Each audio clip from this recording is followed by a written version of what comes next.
All right, welcome back to God's Autobiography. Coming up on that new year. I'm a Lyft driver now. I don't know how long I'll be doing this, but it's kind of fun. But, whoa, that guy. Okay, I guess he can do that, but he shouldn't. That's weird. Today I figured I'd start off, as I said at the end of the last year, I want to be talking more about topics, less about life stories, and just more diving into my mindset on how things go. And today I decided to talk about being fat and the possibility, probability, and I would maybe say likelihood that obese people are at fault of their own. And I don't mean that in a harsh way. I mean it's probably, in my estimation, mostly true out of ignorance, innocent ignorance.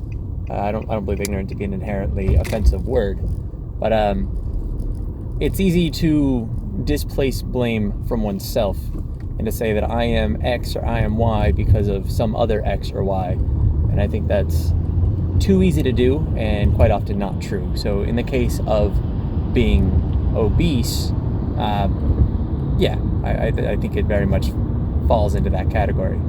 So what I would like to say about that is I do recognize that there is such thing as a thyroid problem and like other metabolism deficiencies. I don't know if that'd be the right way to phrase it, but it seems, some people can't handle it. It is out of the control. I do believe that to be an extreme minority, and enough so that I could write off almost every case that I've heard anecdotally. I've heard of my buddy's mom said that she had athletic asthma and wasn't able to work out. She ended up losing the weight doing, I believe, Weight Watchers or something like that.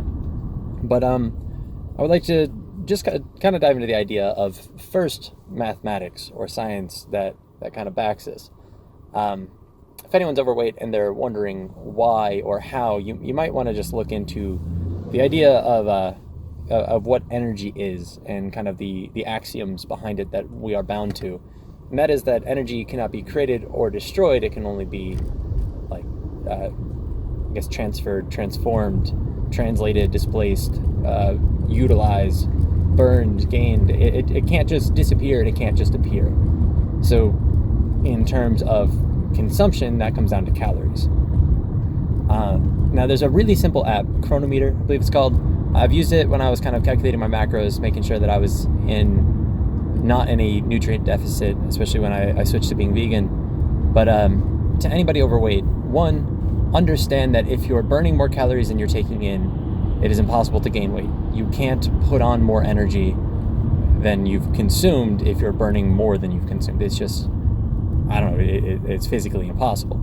Like, in other words, like, where's that mass coming from? You're not just breathing in pounds, although trees kind of do.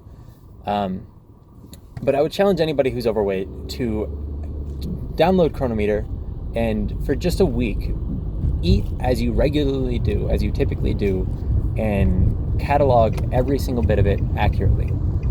And also, if you have a Fitbit, or you can use any various other apps to calculate your calories burned, both finding your resting metabolic rate and your activity, how often you work out, how much energy you burn. And if you are heavy and you seem to be gaining more weight, it is almost undoubtedly that you will find your calorie consumption far outweighs your calorie burn. And you can kind of teach yourself that lesson with that. Like, I don't think anybody is restricted to being fat or restricted to being morbidly or obese or unhealthy in most circumstances. But to be told that it's your fault is really hard to listen to. With any of our faults, if somebody tells us that we're wrong, it's really, really hard to listen to. But you can tell yourself, and this is kind of the type of experiment that you should always be doing if you're ever confronted with a confliction to your beliefs. So, first, believe in the axiom that is, you don't just get fat from nothing, that your calories in is higher than your calories out if you're gaining weight. Then log your calories, figure out what you're taking in, and be brutally honest with yourself. Now, if you made like a heaping bowl of cereal, don't say, oh, I had one serving of cereal, because it's probably a cup of whatever you're eating. You might have like 3 or 4 cups of it. So just for a week, catalog everything. With the app, you can scan the barcodes. It's super simple to use. and catalog your exercise. Give yourself that week more if you can, but just to put that in an appropriate and accurate framework so you can tell yourself what the truth is and what's going on. And figure out if it's your fault. And it's not bad if it's your fault. Like, identifying that it's glorifying. Like, if you realize that you're at fault and you're able to tell yourself that you're at fault, you're able to change that, because it is almost every single time within your ability. Now, what I would say as far as the workout and dietetics, like, it's an accurate little quip that abs are made in the kitchen. You're not just gonna get, like, well, you can. It's gonna be a slower process if you're just trying to burn, like, from exercise, but then you're still eating like shit whenever you're home. The abs are built in the kitchen. Like, eat healthier. Or at least eat unhealthy less often. You can make small changes. You don't have to, like, jump to being obese to being ripped in a year. This is a journey. It's a long ass journey. So eating right is gonna help. But I don't extremely believe that workout necessarily works. Now, I guess this could be convoluted. It could make a little less sense than I hope. I don't work out, but I'm heavily active, and you could mistake a lot of my activities for workouts.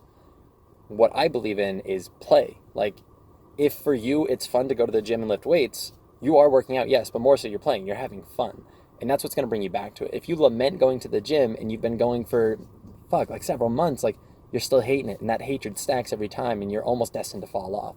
If you can find an activity that you enjoy, that you want to do, be it walking a pet or, like, walking to the grocery store if it's a mile or two away instead of driving every time, like, find those little things that you can enjoy. Listen to some podcasts and find an enjoyable way for you to, one, burn calories, and two, distract yourself from being hungry. If you're active, you're going to be hungry when you're actually hungry. If you're just sitting around, you're going to be hungry no matter what. It affects us all.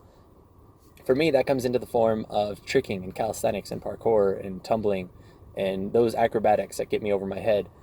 And I'm in love with that. I got really fortunate. I was always into skateboarding and snowboarding and martial arts. Like, I've always been hooked onto these passions that can only burn energy. So I don't have to work out. I can just play. Now, I actually want to better my other practices by working out, even though I kind of hate it. So I'm going to do that. I'm going to put myself through some hell just because I think it'll make my enjoyable time better. And in general, I want to live longer. I want to break some fucking time records here.